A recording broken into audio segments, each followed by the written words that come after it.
एक बार प्रभु ने क्या किया, कालेन व्रजताल्पेन गोकुले राम केशवो जानुभ्याम सह पाणिभ्याम मृंगमाणो ब्रजग्रतो। भगवान ने अपने घर में ही चोरी करना शुरू की। भगवान ने बड़ा सुंदर श्रृंगार तो किया ही हुआ है। ये मैया ने पहले से पीली झंगुरिया पहनाकर लाला को सजा धजा कर तैयार कर दिया।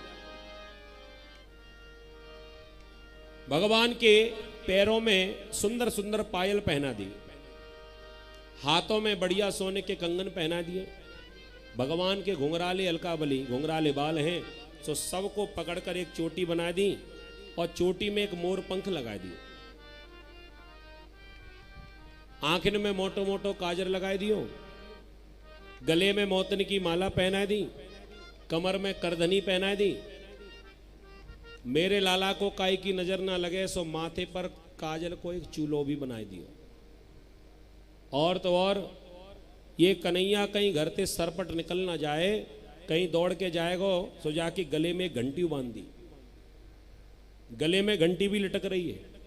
मैया ने घर से निकलना बंद कर दिया, घर से बाहर नहीं जाएगा। और कहीं चोरी छुपे ना निकल जाए सो गले में घंटी डाल दी। जब जाएगा सो घंटी बजेगी, झट पकड़ लूंगी। अब मैया तो घर के काम कर रही है।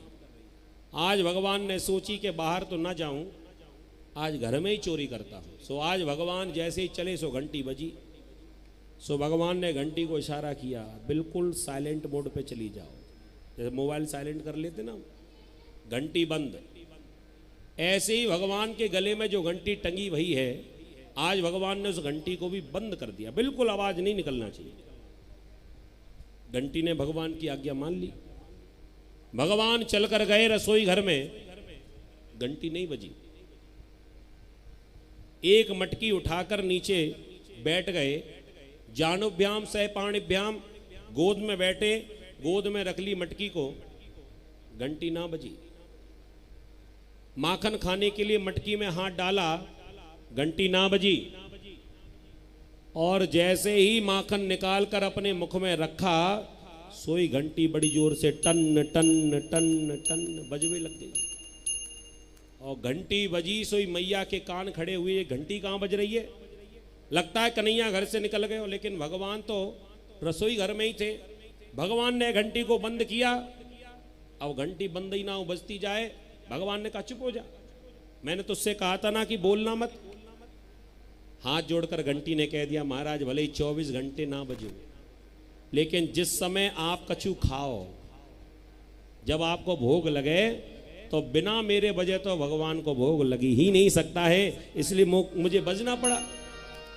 भगवान ने माथा ठोका, अच्छा भोग लगाया, हमारी भी घंटी बजा दी तैने तो। मैया दौड़ी दौड़ी रसोई घर में आई, कन्हैया कहा की हो तैने, ये घंटी कैसी बज रही है? और ये तेरे गोद में माखन को ये माखन की जो मटकी है, ये कहा कर रहे?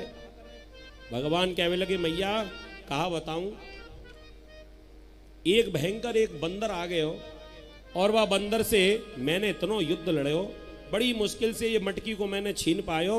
सो युद्ध करते में मेरी घंटी बज रही थी, और अभी अभी बंदर चलो गए हो, और मैंने वो मटकी को छीना, तब तक तू आएगी।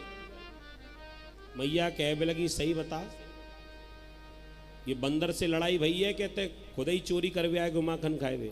ना ना मैया, मैंने चोरी ना करी। मैया की नजर गई, सो मैया देख रही है कि हाथ पे भी माखन लगा था, भगवान तो खा ही रहे थे।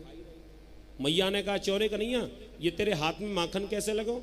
भगवान ने सोची, पकड़े गए, अब कहा की हो जाए। सो भगवान ने झट्टे ही बात बना दी।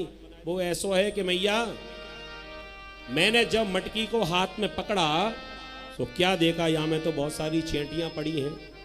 तो मैंने सोची कि चींटियां भी चलते लगे हाथ में, साफ कर दूं, बीन दूं। अब तुझे तो दिखाई नहीं पड़ती, तेरी तो बूढ़ी आंखें। सो मैंने आज तेरे सहयोग कियो, और मैंने मटकी से चींटियों को हटा दियो। मैं नहीं माखन खायो, मैंने माखन ना खाया। मैया को बड़ा चंबा हुआ, लाला मुंह को तो एक भी चेटी दिखाई ना पड़ रही, तैने कहां पर चेटी फेंकी? कह दिया फेंकी तो यहीं थी, लेकिन वो गई अपने अपने घर का, तेरे ताई खड़ी रहेंगी। सब चली गई अपने अपने घर। मैया ने ध्यान से देखा, जो भगवान बातें कर रहे थे तो भगवान के मुख पर भी थोड़ा सा माखन लगा हुआ था, और खाया तो था ही। भगवान ने ध्यान नहीं दिया और मैया ने वो माखन मुंह पर लगा हुआ देख लिया और कह दिया, चौरे कन्हैया ये माखन तो तेरे मोड़े पे भी लगे हो। हमें तो ऐसा लगे कि लाला तू चीटियां हाथते ना मोते बीन रहे होगा। नाना मैया ऐसी कोई बात ना, तो ये माखन मोड़े पे कैसे लगे हो? कह भी लगे। मैया सही बताऊं, जब मैं चेटियों को बीन रहे हो ना मटकी में थे, तो बामें से एक चेटी मेरे हाथ पे चलती चलती चलती चलती मोड़े पे आ गई। मैया बा ने मेरे मोड़े में बड़ी जोर को खाई लियो, और वैसे ही मैंने या हाथ को निकाल के जो माखन मेरे हाथ में लग गए हो, और या ही हाथ से मैंने मोह की चेटी को पहुंच दियो, हाथ को माखन मेरे मोड़े पे लग गयो, लेकिन मैं नहीं माखन खायो, मैंने माखन ना खाया। मैया समझ तो सब रही है, मन ही मन कह रही है, प्रसन्न भी हो रही है, बिलांद भरे को छोरा, बटुआ सो जाको मोड़ो, मुट्ठी भर जाको पेट, मुंह बूढ़ी को चला रहे हो। हाँ और बाहरे कन्हैया अभी बताती हूँ, रुक जा। भगवान का हाथ पकड़ा और सीधे ले जाकर हाथ पांव धुलाए, मुंह धुलाया, और मैया को पता चल गया कि लाला को माखन बड़ो प्रिय है।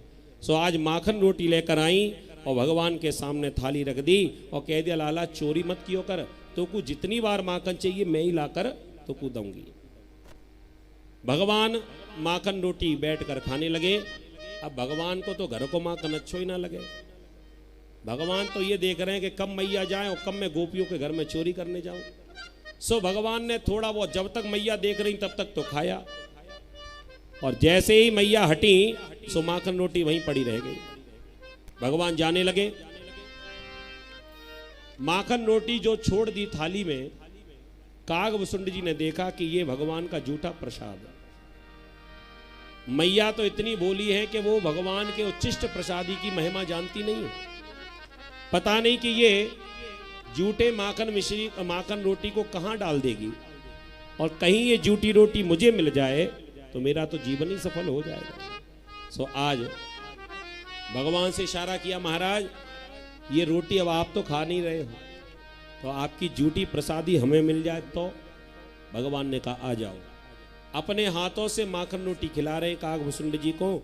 ब्रज के रसिक संतों रसखान कवि, उन्होंने अपनी कलम चलाई और क्या लिखा, धूरी भरे अति शोभित श्याम जू, तैसी बनी सिर सुंदर चोटी, धूरी भरे अति शोभित श्याम जू, कैसी बनी सिर सुंदर चोटी, खेलत खात पीरे अंगना पग, पेजनी बाजती पीरी कछोती, खेलत खात पीरे अंगना पग, पेजनी बाजत पीरी कछोती, या छवि को रस खान बिलोकत,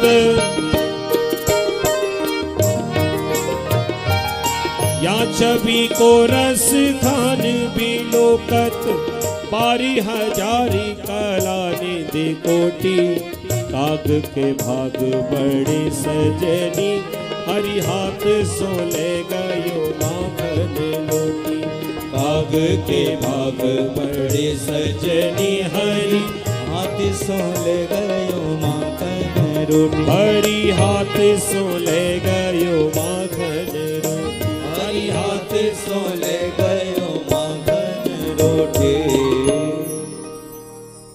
इस प्रकार भगवान माखन रोटी खिलाते कागभूषुंड जी को।